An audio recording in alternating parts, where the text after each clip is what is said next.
now, I believe with also now the connection to the national grid, this is going to be something very, very much important. And at the end of the day, we must also really start preparing ourselves, because at the end of the day, if at all you as the viewer is not going to be preparing for this opportune moment, then definitely you may not also really realize as to why the region must be jubilating. But I'm saying everybody must be jubilating, and for us to be jubilant is actually very, very much okay, because at the end of the day, we are going to be the ones to enjoy the electricity connectivity in there, because we need it, because it has been long overdue that people of Western Sub-region had been raising concern, had been raising complaints of being neglected and of not being also really connected.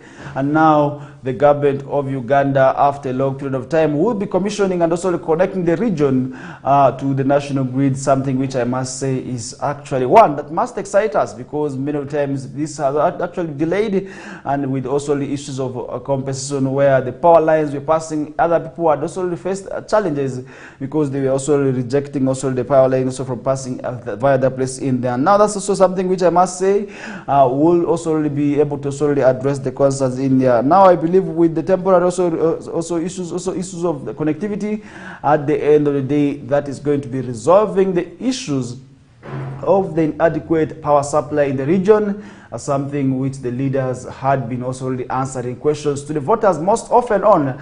I believe now this must also really be a source of smile on the faces of both the voters and those whom they voted in the region in there, because at the end of the day, this is something we are going to be seeing also really happening in the region. But more discussions onto that will be done on Thursday, also really where we shall be joined by guests and responsible stakeholders to also really explain to us what exactly this also really will be meaning, because many times we have been seeing also really people also raising concern, and we want to thank the people of the region for not also really taking the laws into their hands, because many times in other places we see people also really coming out to also really demand a lot, but now people in our region, I must appreciate everybody that was there. There was calm, and also really as people eagerly waited to also really see that they can be connected to the national grid. And I want to now implore and encourage everybody to actually start preparing for the opportunities that this may come with, and that is where we are going to be leaving that discussion aside. And talking about people not taking the laws into their hands and acting peacefully, we are seeing in other places also really where 2 students have been shot as police also tries to stop, that is a strike in Tungamo school in there, and that's something we are seeing on the paper this morning as we begin off our discussions away from Western Sub-region in there. Now strike at Ruhama Secondary School in Tungamo district turned violent on that is Sunday morning, when police also really fired shots injuring 2 students in there. Now the school's head teacher, Mr. Nicholas Tumuraine, confirmed the incident, explained that the students became rowdy after 2 of their peers were punished for violating school rules and regulations. But really, why must these students stand in solidarity just because their colleagues were actually punished? Because punishments, I believe, not kill, and each and every time when we see people solely rejecting punishments, then it brings us to the question, is it bad to be corrected? Because I believe punishments being administered by teachers is actually to make sure that the learners reform, and this is from the bad practices which also really could be also happening in them, and that's something where it becomes very, very much bad when we see students already wanting to stand in solidarity and saying, no, this is very bad, you cannot punish our colleagues.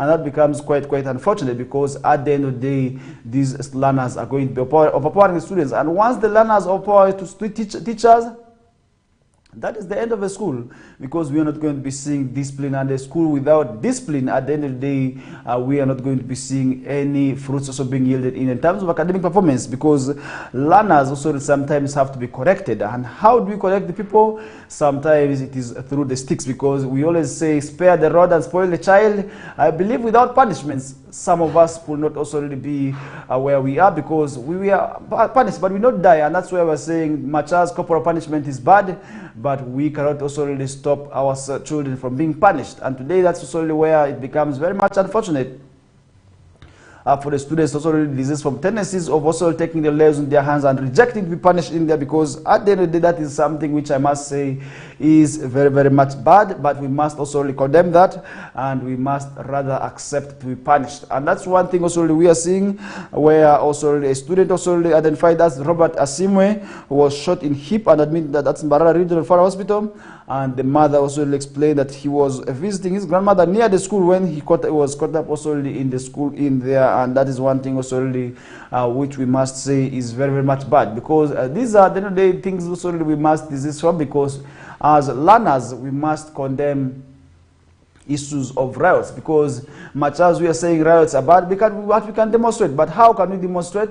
We must make sure it is within the school, also the school also rules and regulations. And this is only one thing also we want to implore the schools, and also we want to advocate to allow the learners exercise their rights to demonstrate, because at the end of the day, if at all demonstrations are not done, then we're going to be seeing destruction, and that's where striking becomes very much difficult. I remember at one time, while growing up, we did see also really one of the schools parading their teachers already up to the DEO's office, and that was demonstration which I must say wasn't bad, because there was no strike, there was no destruction of property and looting of property. But what the learners did was to parade their teacher, that is from the school up to the DEO's office, but then the DEO's office, and now is now in the city, and this is something also really which learners can be able to solely do if at all they but we are saying that is something which we must condemn.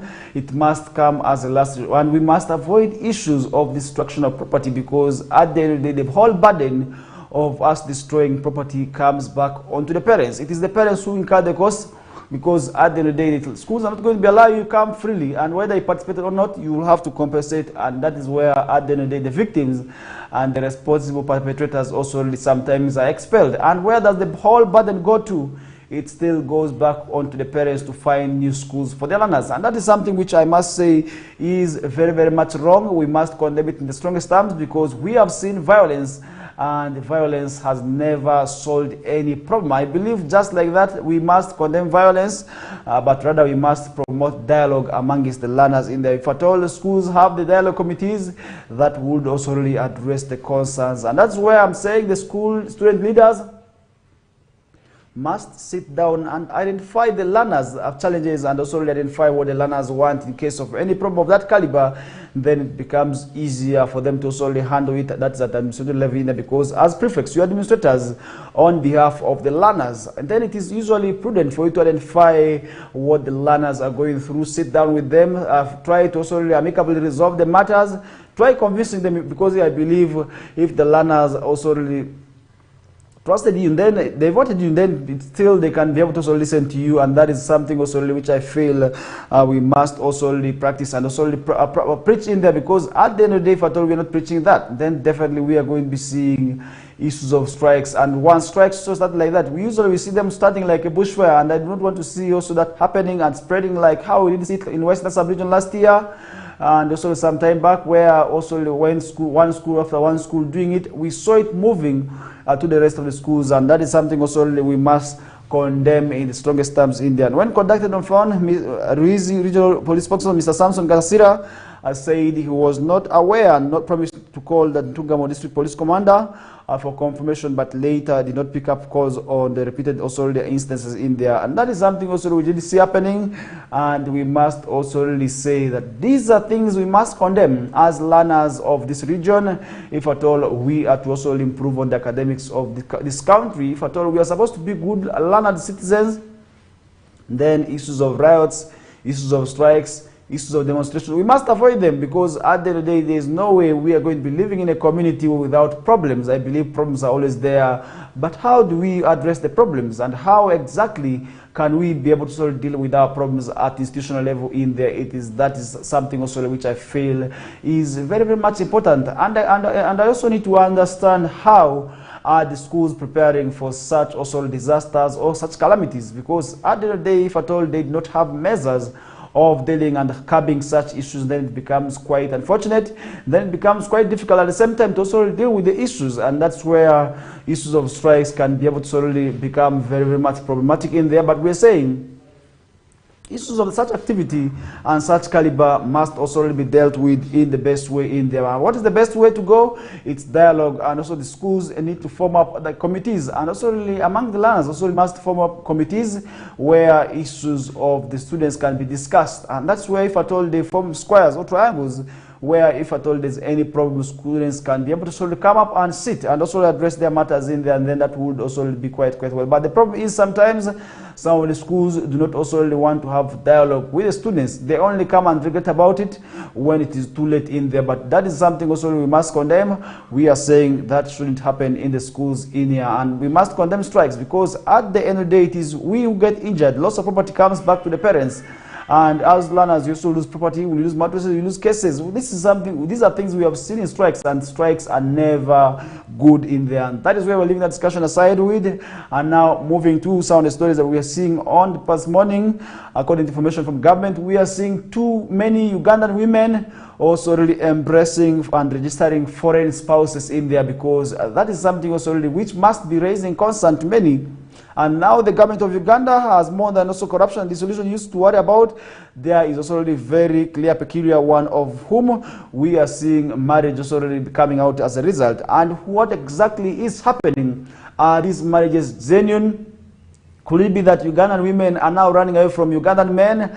And who exactly are they going to be leaving the Ugandan men to be married to is something also really which we must also really ask ourselves this morning. Because if at all, as a Ugandan lady, you are saying you want a foreign spouse, you want a Mzungu, but who exactly are you going to be leaving this black African to?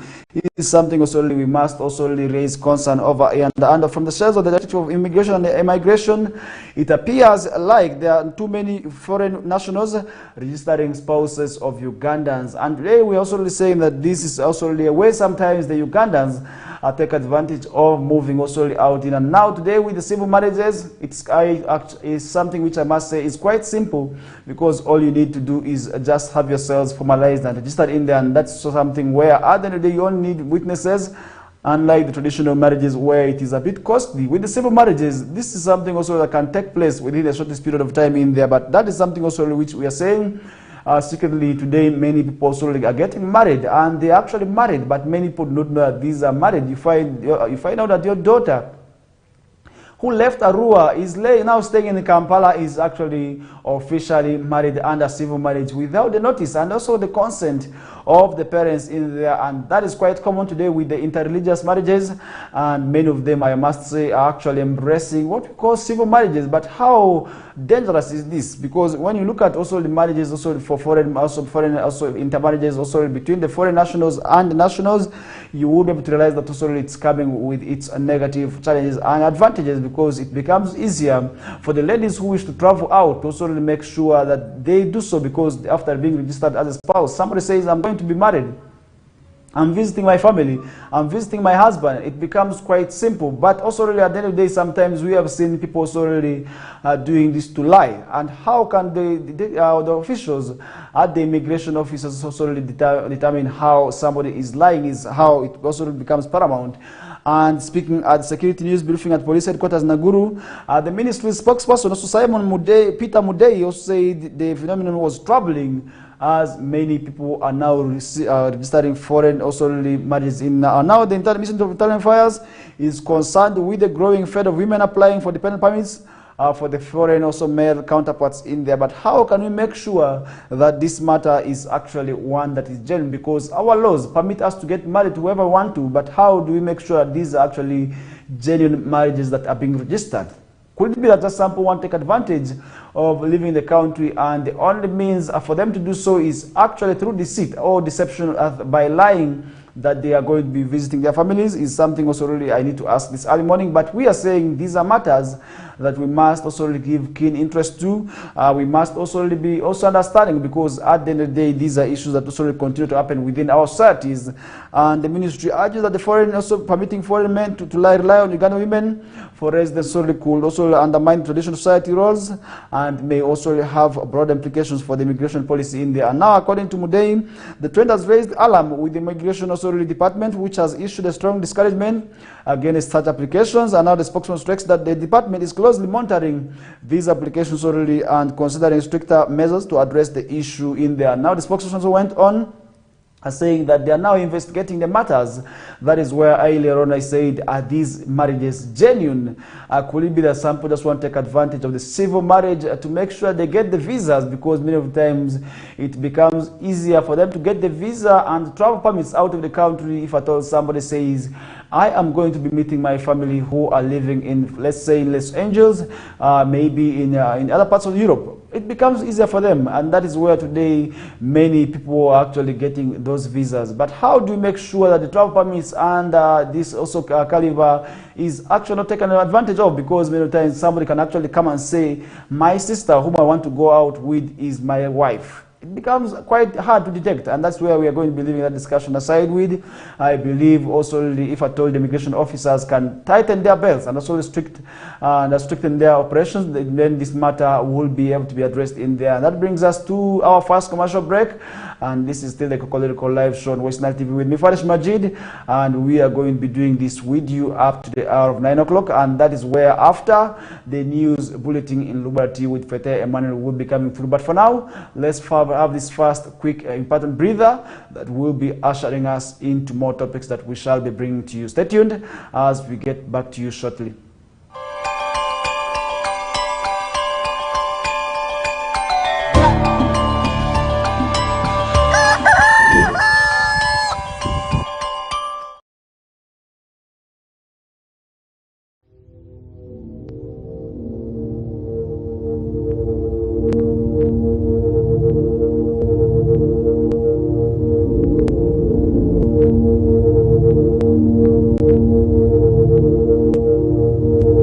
West Nile TV, lighting up the region. The Miss Uganda 2024 Grand Finale is here! 28 finalists, one crown. On Saturday, 3rd of August at 8 p.m. Sheraton Hotel. True Ugandan beauty will be spiced up with glamour and entertainment from the legendary Maddox Sematimba, the popular Abe Kabad and Jackie Chandiru. The show will broadcast live exclusively on Makula Chika on Star Times at 8 p.m. Come, let's celebrate Ugandan beauty. Sponsored by VNA, Alemzed, Comform, Nanjing Hotel, Kira Motors, Sheraton, Uganda Airlines, and lead sponsors Dress Textiles and U Home. Miss Uganda 2024, True Ugandan Beauty.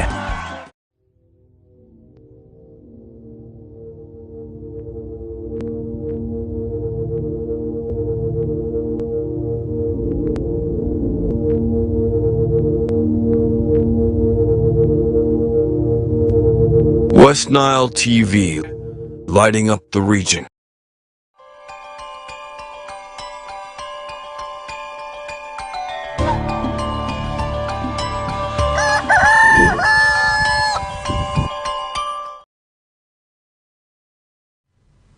All right, welcome back to the short commercial breather. We are back and we are to continue with other topics also in here. And earlier on we were talking about the issues of more women registering foreign nationals as partners is something that we discussed, and I did ask you earlier on, who exactly are these women going to be leaving the Ugandan men to, if at all many of them now want to already be married to what we call foreign nationals, if at all many of them are planning to move out of the country by registering themselves as spouses in there, and that is something also I did ask you earlier on, and I believe if at all this concern is of importance to you, then definitely you will be able to understand why also really it is a very much dangerous practice for many Ugandan women who are now leaving the country for marriages out in there, because at the end of the day that is something also really which I feel will be able to really bring in problems in there. Now leaving that aside, talking about cross-border movements, according to information we are receiving from Uganda, now Ugandans can be able to cross borders with expired national IDs. That is information from government which we are receiving, and I believe this also really should be a source of now relief for those who have been worried, because many times other people have been thinking maybe if they told the national ID ID expires, like the passport, like the visa, then it becomes very, very much difficult for them to also really travel out of the country. In now, we are seeing also really the government of Uganda coming out to say that much as your ID expires, you can still be required to move and you can still be permitted to move out of the country in there. Now, the Internal Affairs Ministry spokesperson Simon Mudei has said Uganda citizens with expired national IDs will be able to also use them to travel across the East African national continent in there and for the business transactions, and that's something also really which we are seeing on the past morning. That means if at all to be traveling to South Sudan, definitely my expired national ID can still permit me to do so. And still, if I want to move to Kenya, because this is where we see so many Ugandans all moving to, we are still saying you can't be able to already permitted to do so with that expired national ID in there. That's where now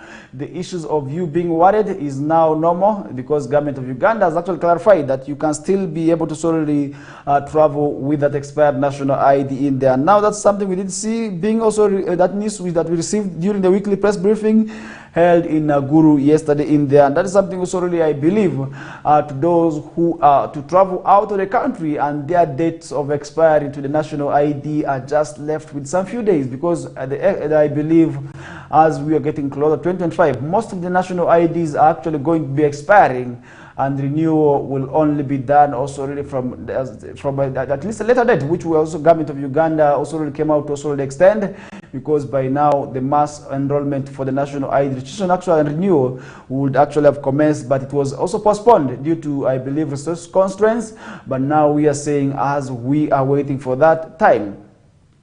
And you could be worried, then you need not to be worried anymore, because you can still be able to be traveling with that expired national ID in there. While addressing the press, the Ministry of Internal Affairs spokesperson Mudei explained that Ugandans can still use the national IDs, whether expired or not, to move within East African countries, with whom also Uganda has an agreement. And that is where today we are not required to move with a visa. All you need to do as a Ugandan citizen is just carry on that national ID containing your details.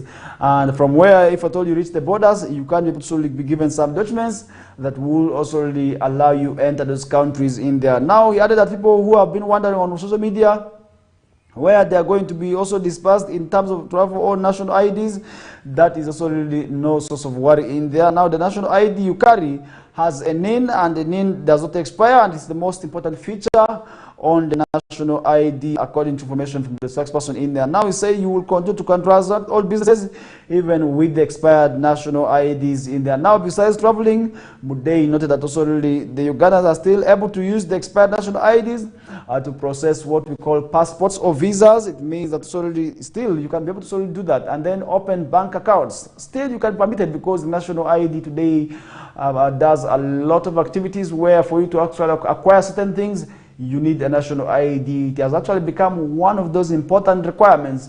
I must say a necessity in Uganda as a Ugandan citizen. To actually live within the country, you definitely need a national ID. That is where today we say for you to travel out of the country, for you to do some things, for you to obtain loan, for you to do maybe stand as a security for somebody, definitely usually they ask for national ID. And that is where today national IDs have become necessities to the people of the country. And without a national ID, you may not also really be able to also really live safely in there. Now, some national IDs are set to expire at the beginning of next month, which is just tomorrow and also after tomorrow, where many people also really should be concerned that their IDs have expired. And last month, the National Identification and Registration Authority announced that it also would embark on mass registration and on renewal of national IDs countrywide at the end of this month, also in there, and something that did not also commence. And now, NIRA Executive Director Rose Kisembo last month told journalists that the exercise, which was earlier scheduled to begin on June 1st, had been postponed due to unforeseen circumstances, and that means very soon we are going to be living with our national IDs which have expired, but also without getting the new ones. And that's where we are saying business also really will be continuing normally with also really the expired or non-expired IDs. You need not to be worried, because you can still be able to also really transact whatever you are to do in the country with the expired or unexpired IDs in there. And that's also something which we must also really be not worried of, because there we are seeing Many people actually receiving the national IDs, the school-age children are most cases whom I see when I go back, when I'm going and also moving on this road at the NERA offices tells me that students are actually not exempted to get the national IDs in there. And today we see many of them processing, and that's where with theirs, I believe, are also having still very many days to their expiry in there. But we're saying people must also really make sure that when the right time comes for them to renew their IDs, they must do so, because if at all they're not doing so, then at the end of the day, that is where it becomes quite difficult. But how exactly and what challenges have you been encountering in terms of making sure that your IDs are renewed? Because many of times people have been raising this concern. Many of them have actually been saying it becomes very much difficult for them to have new IDs, and many had actually lost their IDs in the recent also instances of phone grabbing and bag grabbings. Others lost their IDs in that time, and it becomes very much difficult for them to also renew in there. And today we are saying it is something also we must embark on as we get to move on also with also what's happening in the country in there. And we are leaving that aside, and definitely we are saying you are still a valid citizen with also the expired ID. You're not going to be also say that you have expired as well. You remain a Ugandan citizen, and according to Ministry of Internal Affairs, you can still be able to solely do other businesses normally in there. And that is where we're leaving that discussion. In relations to national IDs aside, I believe so many issues solely continue to happen in the country, and we are going to be also leaving that aside as we get to move on also with also other stories. And leaving that aside, looking at what other some of the stories happening on the past morning, as CFOs urged to prioritize continuous professional development is another story that we are seeing on the past this morning, and this is on Daily Monitor, where the Association of Chartered Certified Accountants has emphasized the importance of continuous professional development for chief finance officers to stay updated with the latest best practices and techniques as well, because to better up is always something very much important. And you need not to also remain the way you are. You must always make sure that you better yourself up if at all you are to work in this, so maybe in these institutions.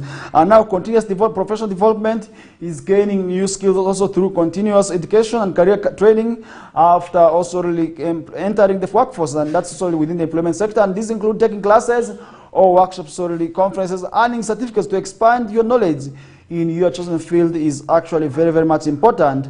And now ACHA advises CFOs to engage in regular training to enhance their skills and leading to also really more accurate and reliable information, better decision making, and greater efficiency in workplaces. And that's something also we are seeing on the person this morning. And Ms. Kakunda noted that continuous professional development improves professional productivity, motivation, and engagements and overall performance of the employees in. And now in partnership with Deloitte, ACA Uganda since 2017 has been recognizing excellence in what we call financial management, and the 2024 award theme is pushing boundaries, exploring the growth of what we call mindset. Nomination starting on July 29th up to September 6th also in there, and that's something also where our certificates can be awarded, and I believe that is something also really very much important in there. Now, Mr. Joseph Sekabira, the Associate Director, that is of Risk Advisory Deloitte Uganda, highlighted the impact of the CFO Awards in creating platform for engagement and also recognizing the challenges of CFOs. And I believe the CFOs have a mandate to play in terms of already making sure that they at least have a minimal also challenges, because at the end of the day they are doing what is a bit critical, and that is where it becomes very much important for them to undergo such also the career development so in there, because at the end of the day I feel once somebody is actually may be empowered through these skills, it becomes easier for this person to also actually practice what they have learned in there. Now, Mr. Peter Senyange, a CFO Postbank Uganda Limited, emphasized that CFOs must understand the business on that's value addition and also help grow the company in there, and that is something also I feel is very much important. By prioritizing continuous professional development, CFOs have an advantage of driving business strategies, implementing effective investment and financing decisions, as well as also really creating value for their organization. And that is something which I must say is paramount and very much important as well for us to also really undertake on as citizens and also really as employees. And education is actually something very much important, and to you who is still at home, and to you parent who is watching us right now, with your learner still home, we are saying that is very much wrong, and you must make sure that this does not go on, because the head of state has actually already warned schools against charging fees in there. Is another story that we are seeing on the past morning.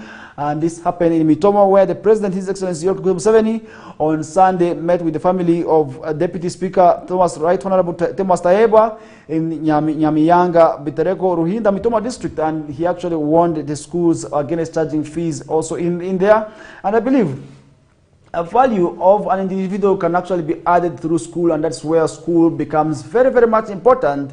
And that's where we are saying also really, as parents, as learners, we must cherish education, because if at all we are not cherishing education, then it becomes quite unfortunate where we may not be able to do certain things here and there. And that would also really make sure we lag behind, and for us to lag behind as a nation, as a region, it becomes also really very, very much difficult for us to attain the development which we are pushing for. And remember, the government of Uganda is actually pushing out for development, and today when we talk about development, I believe one of those catalysts to development will actually be education, because many of the people would actually understand. Once they understand why development is good, then definitely they wouldn't also hesitate certain things in there. And now there, when we talk about issues of environment protection, that is where, if at all people are educated, they will protect the environment. What about wetland encroachment? People who are educated will definitely never encroach on the wetlands, and that's something also really which we say is quite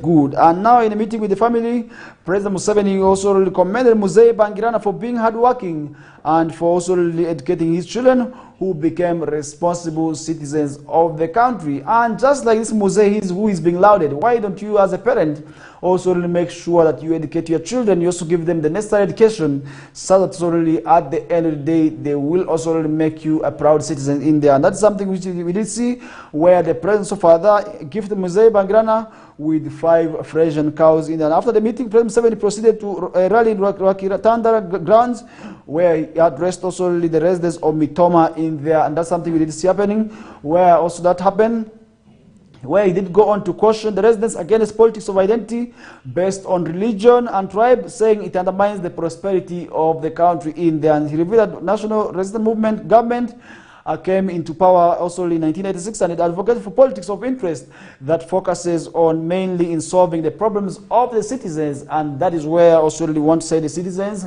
we want to tell them also not to vote because you are voting your relative, you are voting your religious also mate, you are voting somebody who gave you salt. Because yesterday I was able to see one of the pictures already circulating on social media, where one of the aspiring candidates already started with those campaigns by giving salt that also has his poster, has his picture. This is something which I must say is not good. But how can we make sure that this does not go on? But how can we make sure these matters does not continue to happen in the country India? Because at the end of the day, it is us who are still suffering in terms of voting bad leaders in there. But how can we make sure we vote the right people who actually qualified to lead us as citizens in there? That is quite important, and I feel that is something also really we must also really be able to also really understand and also really continuously advocate for, because we must vote the right people, and once we vote the right people, then that's quite important. At the end of the day, that would also really make us also progress in terms of development as a country in there. And that is something we did see happening. And the remark that was made by His Excellency Yoweri Museveni in Mitoma district during also the Thanksgiving prayer and also the Thanksgiving ceremony for, that is the family of the Deputy Speaker Thomas Tayebwa in there. And that's something we did see happening, where so many dignitaries came up to also really attend that same activity in there. And one of the messages that we did see also really very, very much catching in was also really where the Speaker of Parliament promised to hand over the speakership, that is to the deputy, in 2031. Many people actually, this has actually generated debate on the public spaces, with many saying it is not a hereditary activity, but rather a position that must be voted under democratic also rule in there, because many people had been saying that that undermines, also that statement undermines what we are saying that is about democracy. And I feel that would also really, at the end of the day, address these issues that we continue to talk about and also delve on this morning in there. And I feel this is something which we cannot be able to sort of leave as we get moving with the show. And leaving that aside, remember so many dignitaries attended this party, among whom included Speaker of Parliament Right Honorable Anita Among, former Prime Ministers, former Prime Ministers Right Honorable Kana Rugunda, and Right Honorable Mama Mbabazi, who was as well part of that. Ministers, members of Parliament, the business community, diplomatic corps, among many others who actually graced this event in there. And that's something we did see happening. And I want to say these are things that continue to happen over the weekend. And still, we still see insights are coming out from those matters in on papers in. And that's something also at the end of the day, I feel I need to also keep you reminded of. And as we get moving with the show, yesterday I was in the Arua district where we were able to see commissioning of about 13 boreholes for the different sub-counties and also some different villages that have been lacking water in there. And one thing which I did see was the district has actually been lacking water, and most of the areas had not been having that access to clean and safe water, with also really the district water coverage still standing below the national coverage in there. But how do you make sure that the citizens have access to clean and safe water, and is something that I must say is very much paramount. But we must also really say that we must thank the local government for making sure the citizens have access to clean and safe water, and I believe that is also really something coming up where most of the residents also really we are super excited also to have that, to share that feeling of them receiving the waters. And most of the waters were now officially commissioned, and we also did see rehabilitation of the water coverage where other water points that had been dilapidated are also really being renovated as well. And I believe the rehabilitation of these water points also really is going to be increasing on the water coverage for the district, something which I feel is very good, because if you look at the Arua district, some of the sub-counties like Logiri are actually standing on a high altitude, where we did see also really the contractors facing a lot of challenges. But we are saying these are matters that come to pass. But we didn't see that happening, and now we are saying these matters are now also already being commissioned, and now the community members can officially have the access to clean and safe water, where we did see now the message of them being called. That is for taking care and individual responsibility of taking care of these water points is actually one message that we did see also really being moved to them, because during this commissioning in a function that was also really led by the deputy RDC, that is Jawako Dennis, something which I must say was quite good, because being also accompanied by the rest of the political leaders, the LC5 chairperson plus the councillors, is something very good, because at the end of the day, preaching the message of individual responsibility is actually good. And one of the boreholes that was being commissioned, really I must say, is also that excited me, is for the disability, because many of the times many people had not been catering for the people with disability under this also sector. But now one of the boreholes has been there also dug as a model borehole that is going to be acting as a sample that is for persons with disability at a lower rate, where also it's also going to be pumped, and it's also going to be easier for the people living with disability to also have access to clean and safe water in there. Because many times we see people with disability not being spared. As they move these water points, we see them carrying the water also on their heads, but most times they have been accessing this difficulty in what we call having access to this clean and safe water. But now we are seeing that one borehole model, we are still following up, and we want to also want them to also come up and analyze how this water can also really be able to really be dug in the different local governments for people, persons with disability, because at the moment it is yet also a model borehole that is being studied in there. But now we want to say that if at all this water works for the persons living with disability, because at the end of the day we want to see how the persons living with disability in that place are going to be having access to this clean and safe water. But how do they also really have access to that is why also really I want to say is quite important. And at the end of the day, we want to see that also really being addressed, and also that would also really make sure that the mothers who are also really pregnant and also the young children, the person with disability, can easily also really get access to clean and safe water in there. And that is where we are saying we are leaving the discussion aside with, as we are just left with about 8 minutes to wind up with our first hour. And that's where also really we are going to be jetting now to Ginger, where the Ginger mothers are attending antenatal without coercion, as one of the first stories as we are seeing on the past morning, where the village health teams in Ginger City also really say they have gained significant ground over traditional birth attendance in their efforts to promote antenatal services and safe deliveries. And as expected, mothers are now embracing antenatal in Mr. Stella Okwi, a VHT attached to Budondo Health Center 4 in Ginger North City Division, said lately also the expected mothers are attending antenatal services without any coercion, which I must say is a source of relief and a source of excitement. And this is where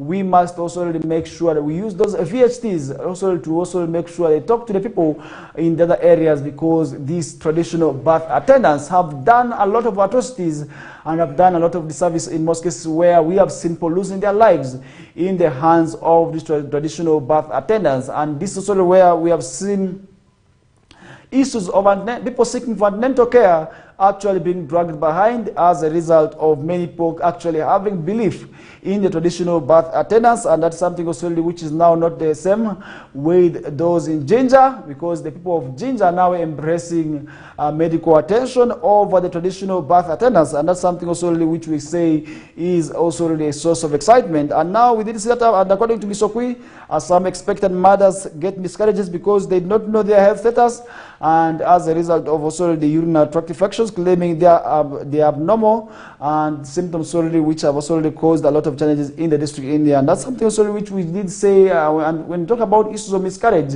many of times people who undergo miscarriages, the women have a feeling that somebody could have done something bad to them, and others feel somebody maybe the competitor, what we call the co-wives, could have looked at them with the bad eyes. And that's something also which many do not also understand.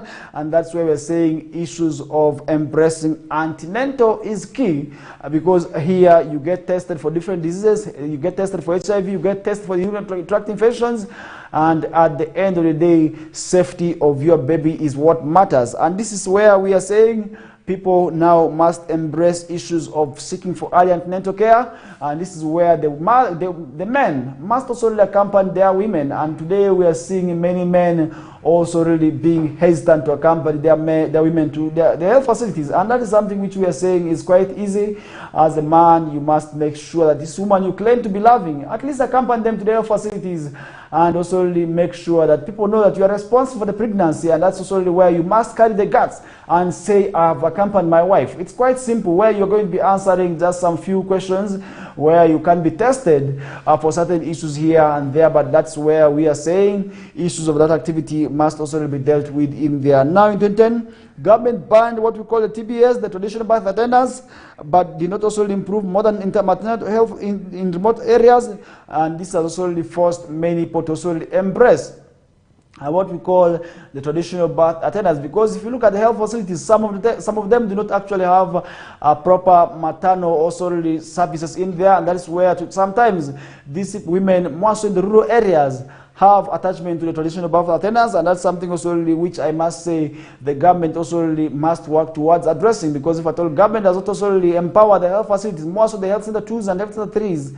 that would also really make it difficult for the people to also really embrace the modern medical birth attendants so in there, because at the end of the day, the traditional ones have done a lot of good service, and I believe they have done more harm than the good. But many of times, some people actually had also really their babies delivered under the traditional birth attendants can say these are actually the best, and it depends on who exactly you subscribe to. But we are saying people must embrace what we call the modern, or what we call the medical birth attendants, and that would also be very, very much important. And delivering also really and the health facility is quite good, and that's also really where we're saying the labor pain also really, and sometimes also really where we have seen also some nurses and some also midwives slapping the patients must not be able to done so, because sometimes these women feel what we call the midwives are very much harsh on them, and that's where we're saying customer care is actually good amongst the midwives. And as midwives, we must make sure that we are kind. We are also really simple to what we call the pregnant mothers who are also really there to give birth, and harassing them wouldn't also really make sure that the numbers of those embracing the modern medical era also really increases, because at the end of the day, this is what we're working towards. And remember, under the Sustainable Development Goals, the world also really aimed at ending what we call maternal deaths, because at the end of the day, this is already something which we have often seen as a challenge, where children also really die at the time of giving birth, because at the end of the day, sometimes traditional birth attendants lack the necessary knowledge of also really getting sure that the children are safe. And that's where we're saying the babies must be spared, and the only way to spare the babies is actually through embracing what we call the modern traditional modern labor, because many times people should understand it in that way, because the labor pains are always what most women go through, and many of them actually complain through that, but we are leaving that aside. And remembering 2010 government banned TBS but not did little, and now we are also seeing this health ministry also coming out to also say that they are doing what it takes to make sure also they improve within that area in there. Now, according to a quiz, some of these also areas continue to happen, and the Minister of Health spokesperson Emmanuel Ainebiona says Uganda wants to create an environment with all mothers to deliver in health facility before a skilled midwife in there, and that's where we're saying employing more skilled midwives who are coming out from these health institutions is actually the way to go. And this maybe institutions also need to do one thing of making sure that the learner, the people whom they are producing also to handle the mothers, actually those who are qualified but not quacks in there. Now, Mr. John Magulisi, an employee at the facility, called for massive sensitization of women in the community, and also say, particularly in Budondo, where they say the majority of expected mothers are teenagers, and I believe as teenagers, so we must also disease some tendencies of what we call early pregnancies in there. We must disease from that. We must wait for the right time, but sometimes people want to test for salt here and there. At the end of the day, we see them getting pregnant. That is really, really unfortunate, and something we must also preach against in there. Now, the health facility has received an assortment of items, including mosquito nets, mama kits, and reusable sanitary pads, among others, sold from Rotary Clubs of Rubaga and Acacia Sunset, also both based in Kampala City in there. And that's something we did see happening, where Budondo Village in Jinja North City Division continues to attract individuals and companies that's sold over issues of vulnerable girls using soil-made sanitary pads, so which was published also way back in 2024 in there. But how do we make sure that these people also have access to clean and safe also sanitary activities in there? We are leaving that aside as we get also finalize our first hour with that will be ushering us into our second hour. Remember, so many issues continue to happen in the country, and I will be giving a reminder. But first, let's have this quick important breather that will be ushering us into our second hour of the show. This is the KOKOLIRIKO live show with me, Farish Majid. Stay tuned as we bounce back shortly.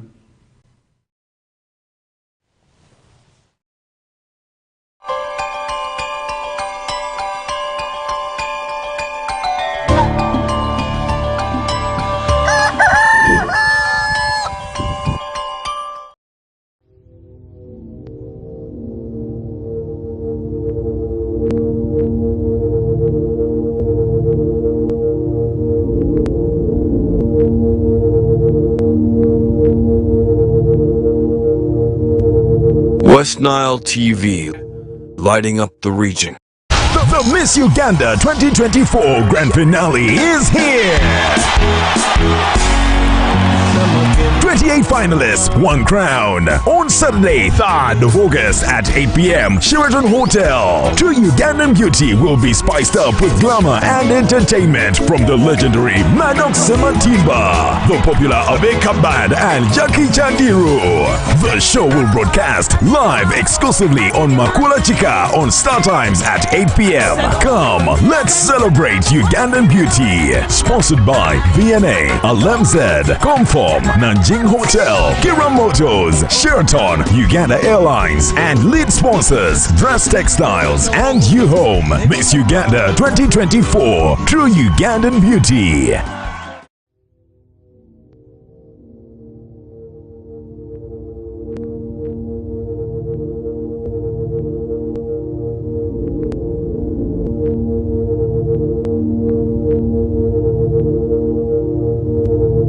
West Nile TV, lighting up the region.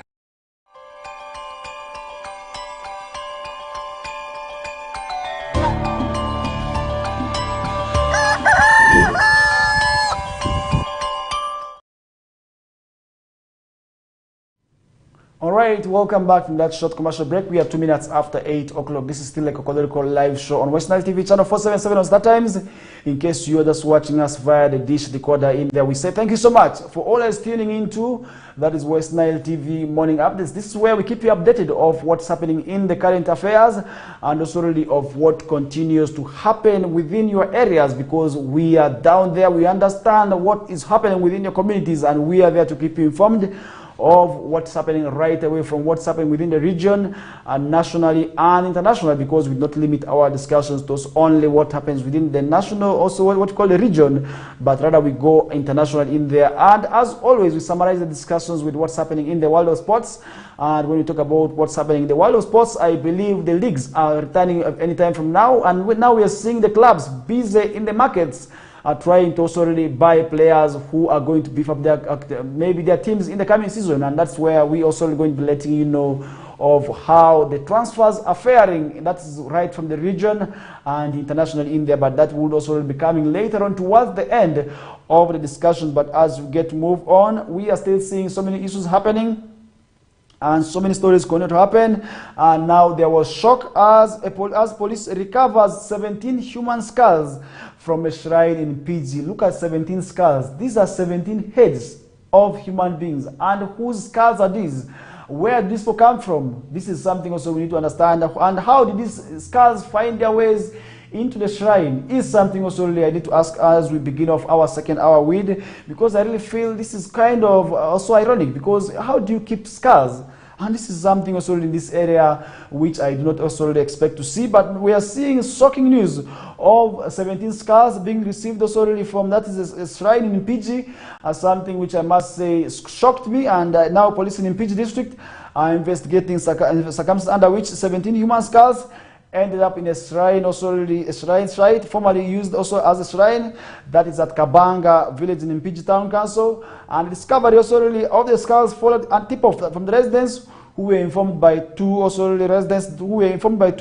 curious children that they were looking for also really firewood in the area on Sunday afternoon after discovering the human skulls in there. Because looking at 17 skulls, really, how did these skulls maneuver their ways into the shrines, and how did they actually get in there, and whose skulls are these, and how did they find themselves in there is something also really which we need to talk about, because many times we have seen a lot of people disappearing and with their bodies already being noticed, and I believe such skulls could actually be of those people who went on missing in there. Now the site which is already currently sealed off as the scene of also already crime belongs to Mr. Tabula Bosa Luja, a key suspect is already in the killing of former head of Ndiga, that is also the Ndiga clan also in Buganda Kingdom, Daniel Bosa, who was brutally murdered in Lunguja, a city suburb also on February 25th, and Luja is still on the run. And now this is something also where the skulls are believed to have been put by him in there. Now sensing that there could be more skulls buried underneath, police brought an excavator to dig up the whole shrine site, and also the steep terrain complicated their efforts, prompting also to abandon the task. And that's something also really which we say must also really be given keen interest to, because as traditional healers, because most of these witch doctors actually claim to be traditional herbalists. And now how do we make sure we differentiate the witch doctors from the traditional herbalists is actually very much important. And it goes back to the tradition of traditional herbalists to actually come out and differentiate themselves from the witch doctors, and also really put an end to those witch doctors disguising as traditional herbalists. But we are saying these are issues we must also really condemn, and we must also really condemn that in the strongest terms, and we must avoid issues of people dealing with such activities in that. Mr. Elifasi Mukwaya, a 14-year-old, and one of two children who were first to reach the sign, also said also really they alerted Mr. Salem Kuma upon seeing off the metallic cases which contained the human skulls in there. And Mr. Elifasi also went on to say that these skulls were discovered as they were looking for firewood in there. Now it is not clear how the skulls also end up at the site, and where Luja's also family's history of traditional healing belongs in them. And that's something also which I feel must have been also an issue, because many times these traditional healers could have undergone sacrifices, and who are those whom they sacrificed? It is actually those whose skulls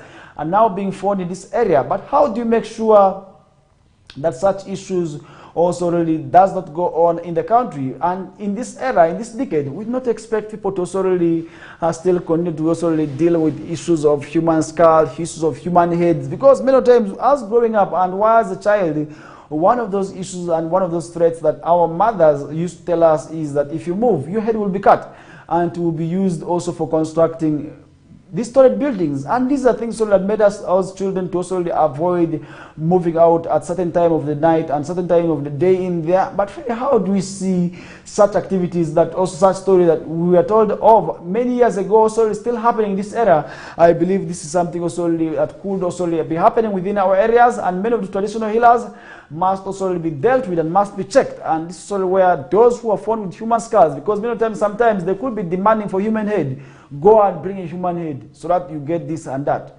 Go and do this so that you become this and that, if at all you want to become so.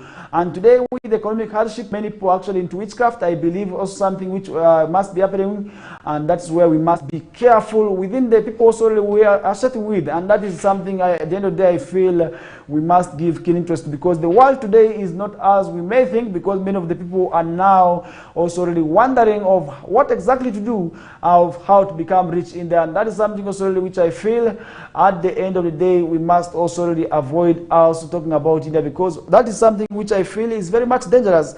And Mr. Israel Kaziwe Chitoke, the Buganga Kingdom also information minister, clarified that human sacrifice is an abomination in the Ganda culture. But we have seen these issues coming out, and information also indicates that it's not clear of how the skulls ended in. Mr. Majid Karim, the Katonga Regional Police Spokesman, said they learned about the skulls through detectives.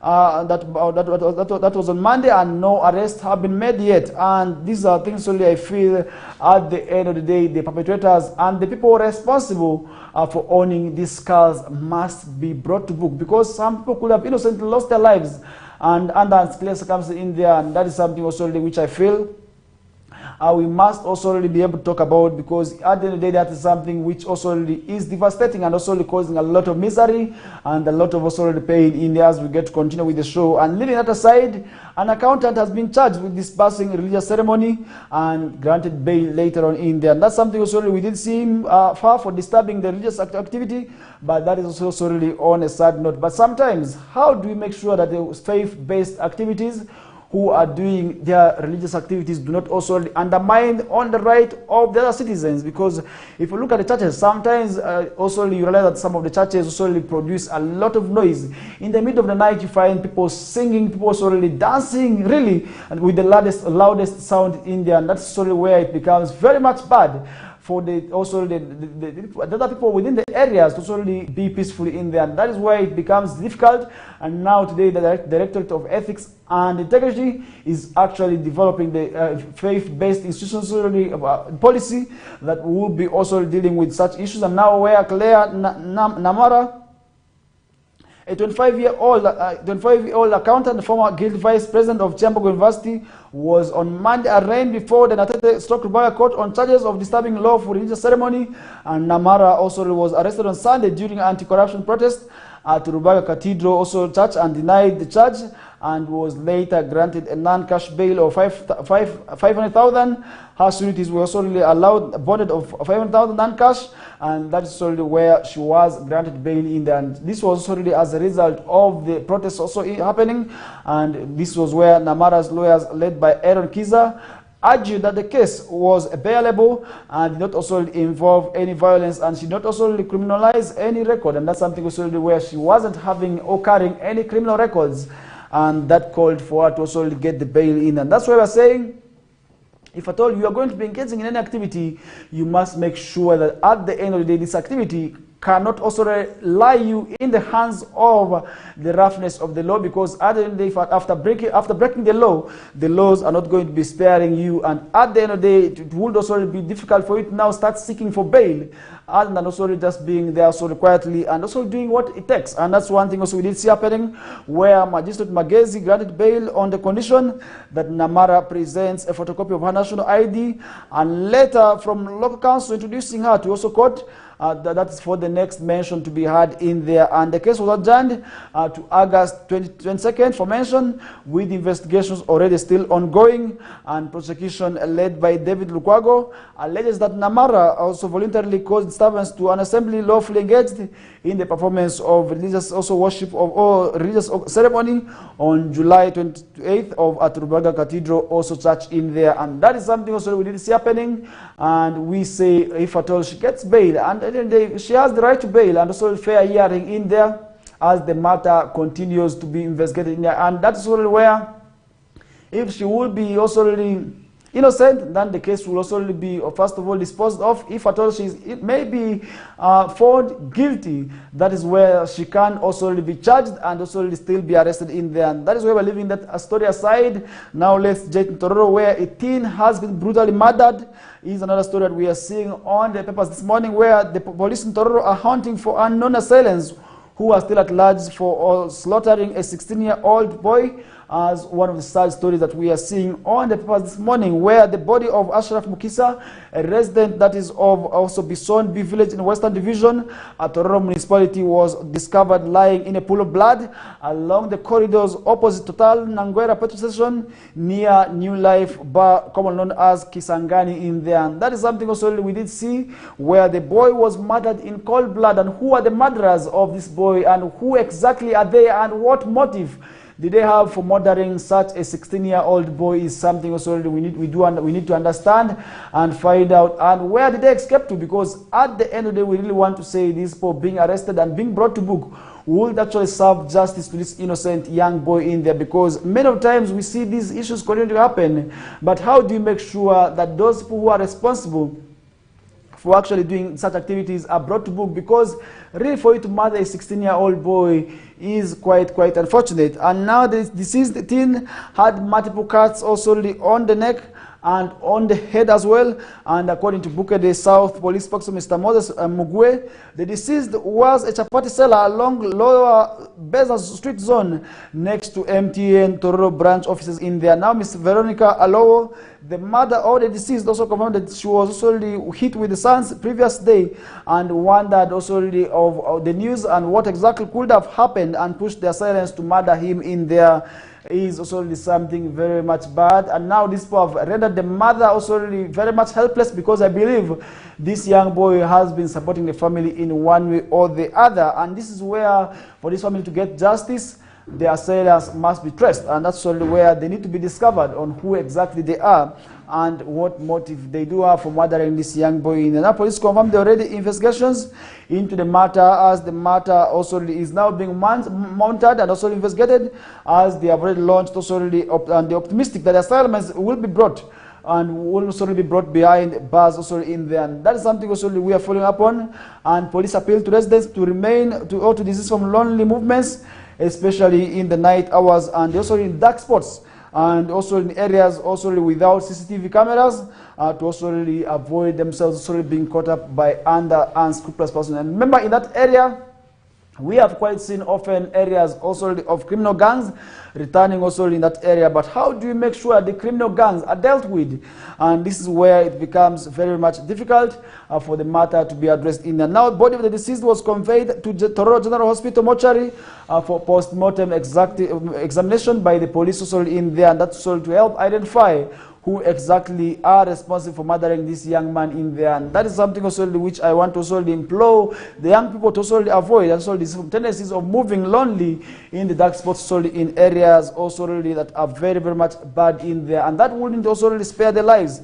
And I want to say the young people must avoid that, and should also move in groups if at all they want to move. That would also be very much important for them at the end of the day, to be protected from ill persons also with ill intentions, because at the end of the day, these bad people continue to also exist in our society, because really their harm comes back to the society. And really I want to say they are within our societies, and that is where we need to support security, and we need to support also the other agencies in carrying out these investigations, so that sorry those who are responsible can be able to be brought to book, and that would also really help address the matters in there. And that is something also where we are going to be leaving that discussion aside with as we get to move on with the show. Remember, it being a Tuesday, so many issues going to happen in the country, but we have to keep you informed and updated of that exactly what's happening. And that is one thing also that I feel at the end of the day would also be very much important in as we get to move on with the show. And this is still a KOKOLIRIKO live show on West Nile TV channel 477 and online across all our social media platforms, where you can be able to sort of watch us via YouTube. You can still be able to watch us via also Facebook, and that will also tell you where exactly you can be able to sort of know of what's happening in there. And leaving that aside, let's get into Ginger Hospital, where white elephants take to the Ginger Hospital ICU is another story that we are seeing on the papers as we get moving with the show. Now the newly refurbished intensive care unit at Jinja Regional Referral Hospital is underutilized due to what we call understaffing at the facility. And now the 10-bed capacity facility has only 5 specialists out of the 50 critical medical staff needed to manage it to full capacity. Is another story that we are seeing on the papers this morning. And how has this impacted on service delivery, and what exactly does this mean to the people who are needing the services also within the area in there is something very much important. And that is something also at the end of the day I feel I need to keep you reminded of, because what happens in Jinja is not something also we should say belongs to the people of Jinja. It could be happening within our areas. It could be happening where also many people could be lacking access to safe medical facilities in there. But how do we make sure that this does not happen in the entire country? And now Dr. Alfred Yai, the hospital director, says ideally every bed should be managed, and by five specialists, including critical nurses, anesthetists, and also the other medical cadres. However, currently they only have 5 specialists for the whole unit in there. And Dr. Yai reveals that through the ICU, who recently got equipped with state-of-art equipment, including electric beds, patient monitors and ventilators, and also as well as CT scanner machines, among others. But there are still also other gaps that need to be fixed, including piped oxygen system, which is critical requirement in the intensive care unit. And I really want to say, the pipe or the health facility really, for an ICU to be run without a piped oxygen system, then I don't know how these people will be surviving, because at the end of the day, surviving on the cylinders alone wouldn't also really address that matter, because you who has never been to the hospital, if you move to the hospital facilities, then you would understand why the ICUs are very much important, and beefing them up is actually important as well too. And that's something also which I feel must also really be given keen interest and must also be dealt with, because if at all that is something also not done so, at the end of the day, we are going to be seeing people lagging behind. We are going to be seeing people losing their lives, and yet these are avoidable deaths, and something which I feel wouldn't also really be of importance in there. And that is where we're leaving that discussion aside. But as we move on, before we leave that topic aside, the refurbishment work was undertaken by the UPDF Engineering Brigade at a cost of close to 1 billion, and was commissioned by the Minister of Presidency, Meli Babalanda, this year. And now the ICU has enhanced more than 2-bed capacities to 10 beds only, but the problem has not been solved since the current number of staff can manage only 1 bed in there, because for the whole facility to be run by 5 staffs, that's really quite unfortunate. That's also where issues of understaffing becomes quite realistic in there. And that is one thing also I feel we must also really continue talking about, and we must advocate for, because having this medical institution being beefed up is quite important. And how do we make sure that these facilities government of Uganda is actually building have the right necessities? We are saying they must only not remain with structures, but rather also employing more of this also medical facility personnel who are coming out from the institutions each and every year. And that's where this also needs to be given keen interest to us. We get moving with the show, and that is something also really we are yet following up on. And that is where we are leaving that discussion aside with. And now let's leave that. So now let's look at other stories happening elsewhere. We still see many stories happening, but really I must keep you also informed that there has been debate. Also, some of the learners from one of the schools have actually left off for Dubai. And I must say social media has actually been awashed by that story. But is it wrong for people to also really move out of the country for study trips if they have the money? Because at the end of the day, we have seen people boarding Uganda Airlines. One of the schools from Uganda was actually doing that, and many people had been actually raising debate on the same matter, with others saying, why couldn't they go to Kasenyi? Why couldn't they come to Arua? Or why couldn't they go to Zombo? Why couldn't they come to Koboko instead of flying out of the country for geography trip to Dubai in there? Because that is quite sure. We didn't see them also happening, and that was something we didn't see happening.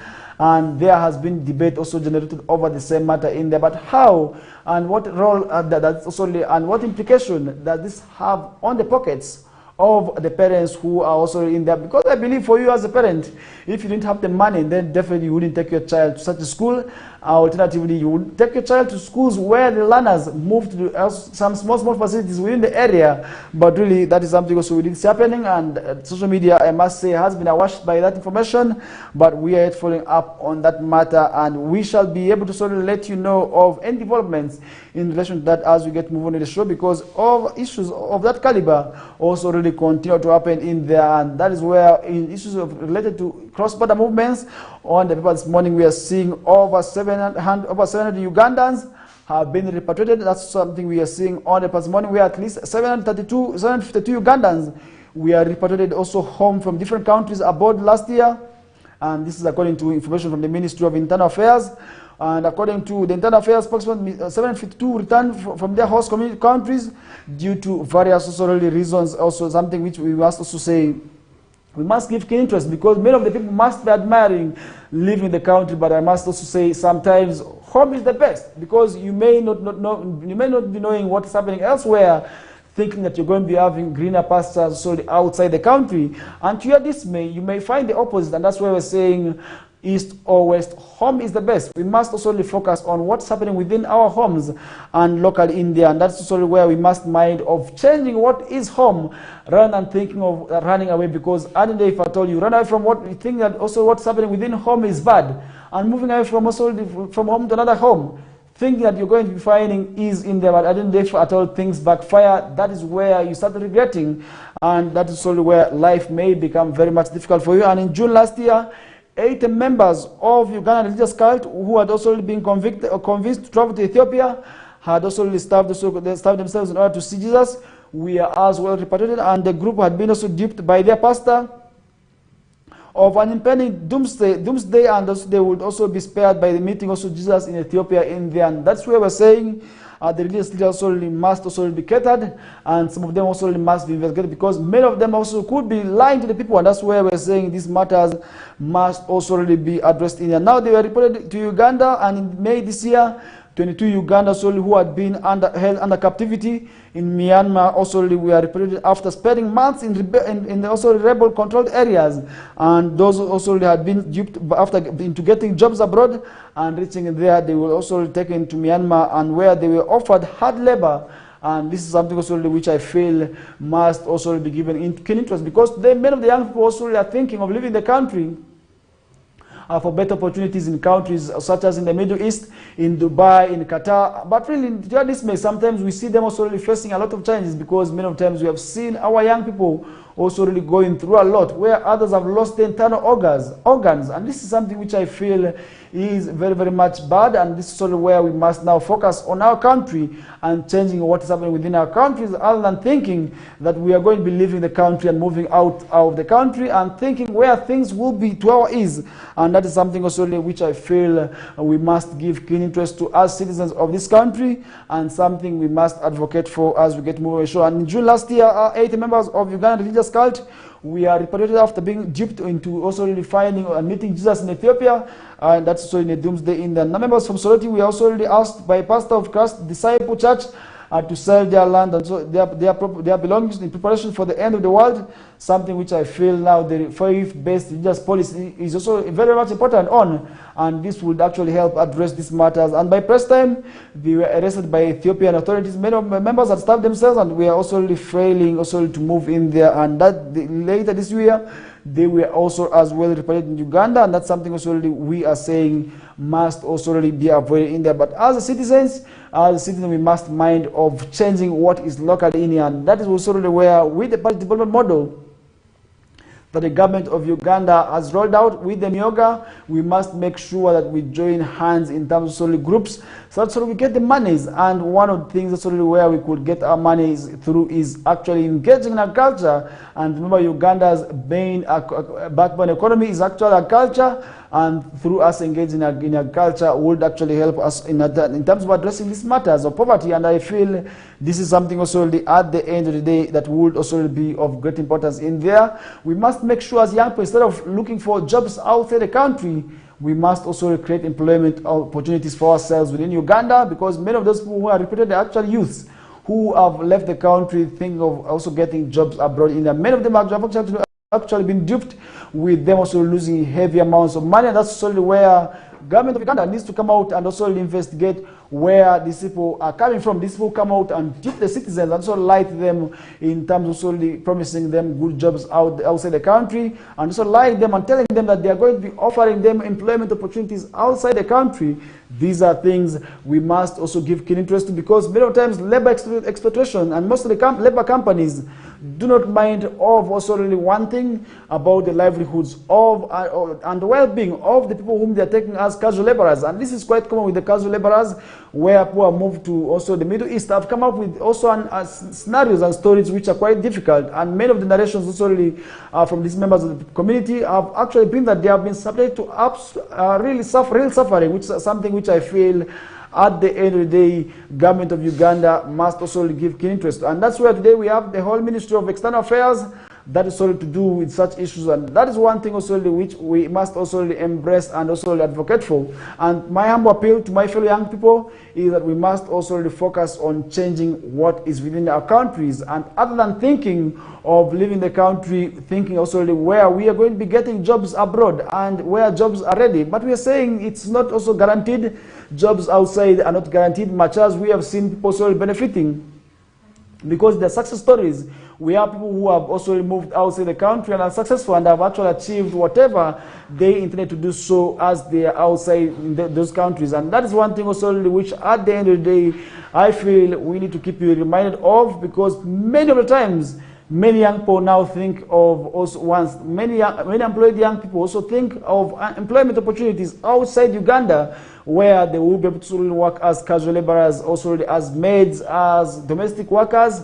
But we are saying you can still do those activities within the country, and that is where, as a country, labor also laws is quite important. And this is where I really feel, if at all, the government of Uganda would also beef up the labor laws, where the domestic workers also should be catered under the labor laws, would actually make sure that also in terms of salary enhancements, in terms of working conditions, all these matters will be addressed, where in terms where a young person will be thinking of going outside the country because of the pay here, because of their working conditions here, they would also really take advantage of themselves being employed within the country in here. That would actually address the matters of what we are discussing this morning. And that's where we're ending the discussions also really for the first half of the second hour with, and later on that will be ushering us into our final half of the discussions, where I will be letting you know of what's happening internationally. And remember that you can also really, I will be giving you some insight there, and later on I will be jetting to Palestine and summarizing the entire discussions with what's happening in the world of sports. But for now, we are stopping here as we run in for this short commercial break that will be ushering us into our final half of today's discussion. My name is Farish Majid. Stay tuned as we bounce back shortly.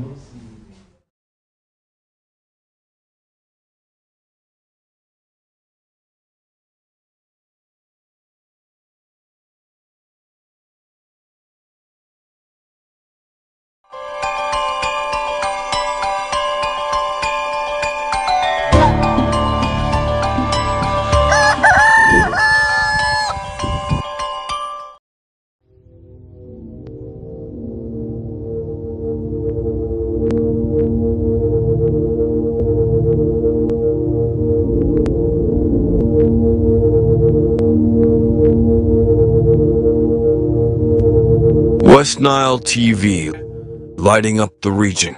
The Miss Uganda 2024 Grand Finale is here! 28 finalists, one crown. On Saturday, 3rd of August at 8 p.m. Sheraton Hotel. True Ugandan beauty will be spiced up with glamour and entertainment from the legendary Maddox Sematimba, the popular Abe Kabad and Jackie Chandiru. The show will broadcast live exclusively on Makula Chika on Star Times at 8 p.m. Come, let's celebrate Ugandan beauty. Sponsored by VNA, Alemzed, Comform, Nanjing Hotel, Kira Motors, Sheraton, Uganda Airlines, and lead sponsors Dress Textiles and U Home. Miss Uganda 2024, True Ugandan Beauty.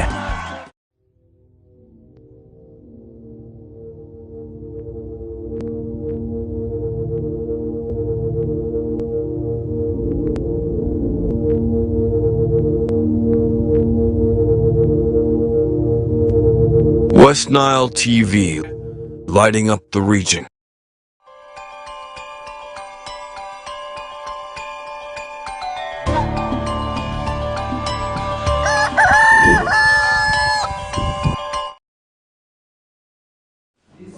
All right, welcome back to the short commercial breather. We are back into our final half of today's discussion. We are just left in about 28 minutes that will be also really closing the program in here. And later on, we shall be having the news bulletin Liberty.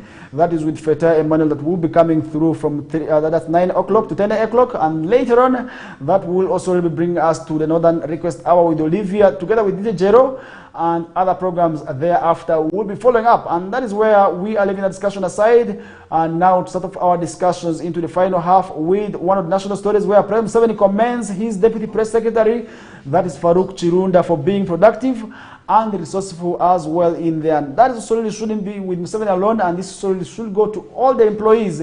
You must make sure that you are resourceful, and secondly, you must also make sure you are productive, and that would also really make sure also your bosses get to appreciate you in there. Now, President Museveni has said that and commended also his deputy press secretary, that's Haji Farouk Chirunda, for being productive in there, and that is something we did see where President also made the remarks in a virtual also message delivered during the Thanksgiving ceremony for Haji Chirunda following his successful return from Mecca after performing his Hajj pilgrim last month in there. Now, the Thanksgiving luncheon was held at Nyamutuanda village in Musende sub-county, that is in Jinja district also in that. Now, the event attracted big wigs from the central and local governments, private sector, religious and cultural denominations, among others, to be part of the activity in there. Now, the president thanked Allah God for also enabling Haji Chirunda to fulfill the fifth pillar of Islam, praying that the archives all the best from the spiritual journey of Mecca in there is something also which we also did see happening in there. And he also praised Haji Chirunda for being also an effective cadre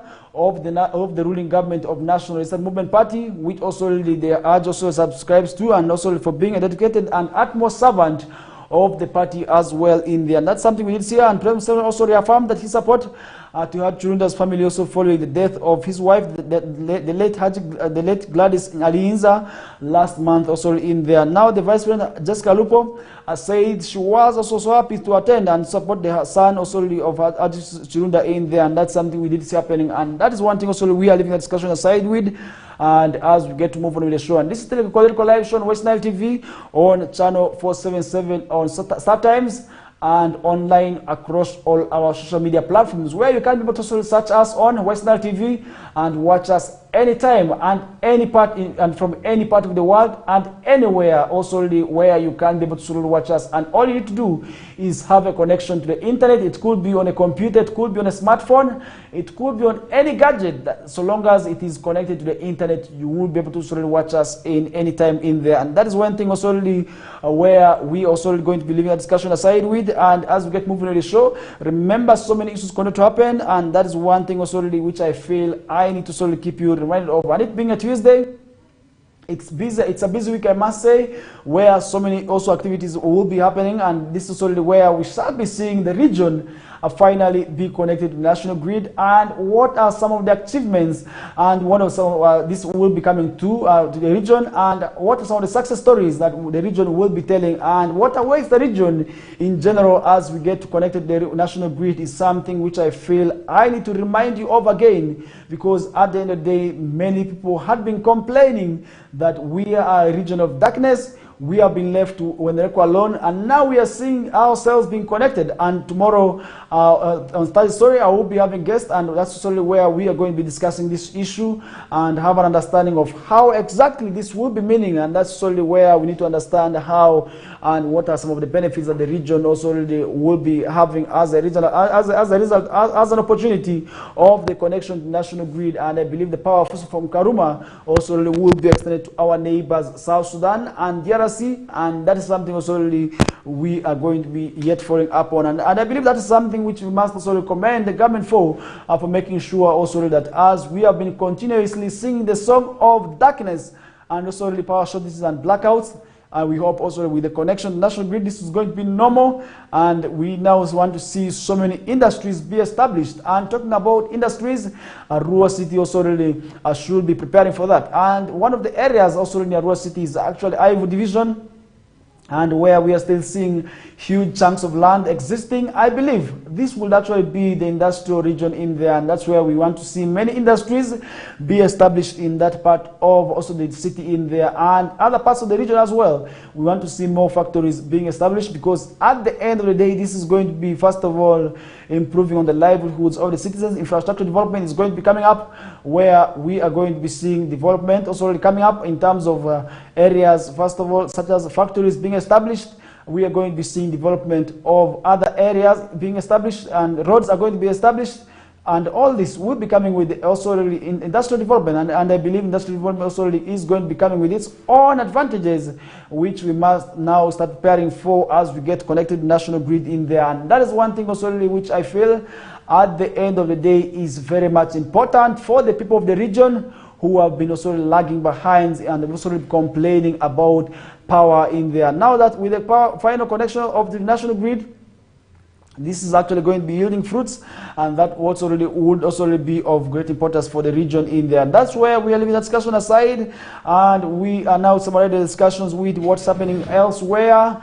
And talking about politics, Bobby Wine delivers 10,000 litre water tank to the Batua community, also in the Kisoro district, is another story that we are seeing on the paper this morning, where in a significant gesture of support and solidarity, Bobby Wine, alongside his team, has delivered 10,000 litre water tank to the marginalized community of the Batua, residing in Perwa camp in Nyakabanda, in Chisoro district. So in now the initiative aims to address the community's critical challenge of access to clean water. And remember, Aaron, I was talking to you about how our red district was able to commission about 13 boreholes yesterday and also the previous day. And I believe this is actually the way to go, and increasing access to clean and safe water is actually the way to go. And in this era, we do not expect people to also really die as a result of waterborne diseases, and we do not expect people to die as of hunger. And now I believe with also the construction of these water buoys, now issues of drought can be avoided. And this is only where, if at all the climate changes, we can still take advantage of watering our crops through getting water from these boreholes. And now Bobby Wine has delivered a 10,000 litre water tank to that marginalized community, which is solely aiming to increase access to clean and safe water. And I want to remind you that also really within also such areas in Kisoro, issues of hygiene are very much a challenge. And I believe with the water tank also really being established, that would also really be as a challenge. Also really, that's going to be addressing that challenge. And now, to his promise, Bobby Wine's team successfully installed the large capacity water tank, which is expected to also really significantly improve on the quality of life for the Batua community, and people also providing reliable source of clean water. And the initiative also really, the initiative underscores the importance of taking actionable steps to support the marginalized communities, also while working towards broader society challenge. Also that's something we did see happening in now. Now the Batua community, often referred to as the forest people, have faced numerous challenges since being also displaced from their ancestral lands, and access to basic necessities like clean water also persistently also being facing a lot of challenges. And that's also where now with the cleaning, now with the access to clean and safe water, with also the bringing of the water tank, that would also really help address these matters. And the initiative of Bobby Wine and this team also really was a beacon of hope for the Batua community, emphasizing the impact of the targeted civil local communities who can also really transform their lives through the water points in there. And that is where we are leaving that discussion aside. But we are saying more people also must come out and also support the community which feels marginalized in there. And also we shouldn't also leave that to the politicians alone. The business community can still come up and support also the communities in there. Now the government also can as well come out and still put up more water points to address that matter in there. And that will also really make sure that access to clean and safe water is actually increased in that area in there. And that is where we are leaving also that matter aside as we get to move on with the show, as we get to see what's happening elsewhere in there. And that's one thing also we are leaving that aside. Leaving that story aside, government, civil society, there's 5 efforts to combat child trafficking is another story that we are seeing on the paper this morning. And child trafficking is actually a legal movement, and also the migration of people are also something which is a big challenge to the nation. And that is something also where we are seeing many people also now being sneaked and also taken out of the country under illegal also means in there to go and do other bad activities, because many of these children who are being trafficked have actually been trafficked to do bad activities. Others have been taken to prostitution. Others have been taken into what we call child labor, and that's where it becomes a challenge. Now the government and civil society organizations have ramped up also efforts to combat child trafficking, as discussed also by key figures also recently in now Derek Basalirwa Chigenyi emphasized the vulnerability of children under 18, also stating that when we say children, we mean anyone who, in that process of being trafficked, who has been also trafficked also in there is below the age of 18. And the definition also really underscores the need for targeted perspective. And Lydia also really representing civil society organizations highlighted their collaboration with the government also really support trafficking also really a victim also in there. And that is where we are saying the parents also really must make sure that their children are not being trafficked, because what is happening also really in child trafficking is something that continues to happen in the entire country. And talking about child trafficking in a rural city, we have not been spared, because many times people come out and say, we are giving bursaries to your children, and we are taking them to Kampala, we are taking them to Nairobi, we are taking them to Egypt for studies, and with the scholarships already which are not under unclear circumstances. These are where issues of child trafficking also really emerged from. And remember, a few years ago, we were able to already arrest a child trafficker who was already here, and also it was alleged that this man was actually luring the children into joining ADF. And that's where, as parents, we must be very much cautious. We must be vigilant of who are these individuals also with, and what motives they come to give our children bursaries. But today, with the hard economic constraints, many parents just surrender their children, and many actually reach to the extent of wanting to bribe to have their children slowly be taken in there, because many times people come out and say they are giving the scholarship to the vulnerable children, more so who are orphans, more so whose parents cannot be able to afford them to go through education, and really it becomes difficult. And that's why we're saying issues of human trafficking also really sometimes are emerging from, and we see our parents also being taken advantage of, and that becomes a challenge in there. And that's where we're leaving that discussion aside, but we are saying parents must make sure that people who are coming to take their children, the relatives who are actually coming to also take their children, are actually the genuine relatives, not also these bad ones who are going to also make sure that children are trafficked in there. Now the partnership is crucial in providing safe havens and essential services to those rescued also from trafficking stations. And now remember, many children are actually being trafficked within the region. And looking at Nairobi today, many of those ladies are being trafficked. And Karamoja today in particular, we have also seen stories where children are being trafficked from Karamoja sub-region to go and work as maids in Nairobi. But sometimes the kind of life that these young girls go through is quite alarming. How do we make sure that children also really are not trafficked? And child trafficking actually, by the way, happens locally. Even here in Arua City today, we may see children being trafficked from Logiri to go and work in Kampala, to go and work in other parts of the country. That is still child trafficking. But how do we make sure that these issues do not continue to happen in our country? And how do we make sure that these matters are actually matters that we must also give keen interest to as we get moving on sort of what's happening across the country? And now Jocelyn Karunji, the National Program also Officer for Migration Management in the National Organization for Migration, abbreviated as the IOM, stressed the importance of focusing on child trafficking, and saying also that much importance must be put on this issue as we also get to address the matter. In Karunji noted that the complexities arising from the cross-border trafficking, stating that one challenge that we find is that some of these cases are trafficked to neighboring countries, as it becomes solely different because our legal framework solely differ in there. Now, Chigenyi also further highlighted the severity of also issue, noting that Ugandan law clarifies severe cases as aggravated trafficking in person, which carries also the harshest punishment in there. And that's where I also want to call for harsher punishments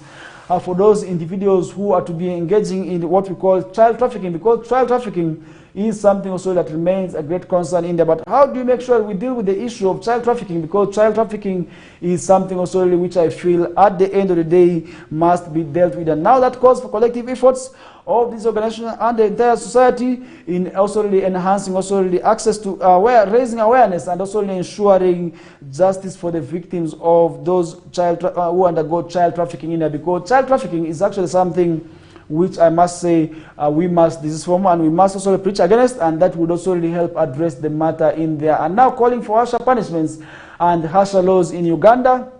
I also want to implore our MPs to make sure that the laws are actually very tough on those who are going to be engaging in that activity. And now talking about our MPs, the MPs are still decrying committee handling of private members' bill, and that's something also really we are seeing emerging out of Parliament in there, where a group of concerned members of Parliament has voiced frustration over the handling of the private members bill by the committees. Is something also we are seeing on the papers this morning, where they claim that the majority of these bills are being frustrated, stifling legislative progress and representation also in there. And that's something also we did see. And remember, the private members bill also really talks about so many issues also really where we are going to be seeing that also really both affecting the nation in there. Now, the MPs have called for increased transparency, accountability and efficiency in the committee process, and they urge that this will enable them to effectively also really represent their constituents and also contribute to meaningful legislative change. As the debate also really unfolds, the fate of numerous private members' bills also hangs in the balance, as the matter is also really being given also a death ear in. And now will the committees heed the MPs' concerns and streamline the processes, or will the voices of the people continue to be silenced?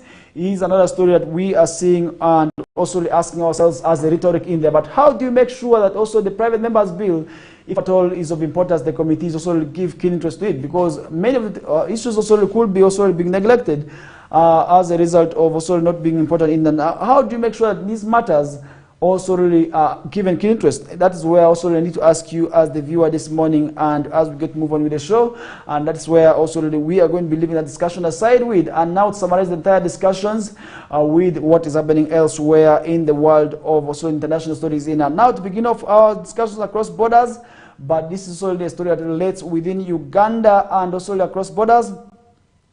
And really talking about this also, we are seeing the King of Mswati host the Chabazinga at a state dinner.